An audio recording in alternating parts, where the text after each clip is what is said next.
সম্মানিত প্রিয় ভাইরা, রাতে ঘুমানোর আগে কি আপনি একটিবার চিন্তা করেছেন সারা দিনে আল্লাহর সাথে আপনি কতবার নাফরমানি করেছেন? শুধু তাই নয়, সারা দিন ব্যাপী আপনি কতজন মানুষকে কষ্ট দিয়েছেন?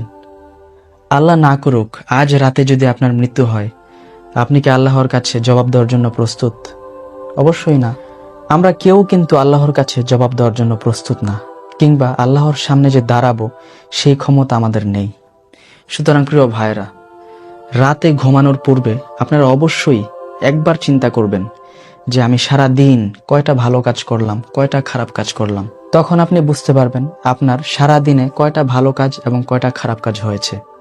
সে অনুযায়ী যদি আপনি খারাপ কাজগুলোকে অ্যাভয়েড করে ভালো কাজগুলোকে সামনে আনতে পারেন এবং ভবিষ্যৎ জীবনে সেই বিষয়গুলোকে প্রয়োগ করতে পারেন, আশা করি ইনশাল্লাহ ধীরে ধীরে আপনার জীবন পরিবর্তন হয়ে যাবে এবং আপনি মৃত্যুর জন্য পরিপূর্ণ প্রস্তুতি নিতে পারবেন। সবাইকে জাযাকুমুল্লাহ।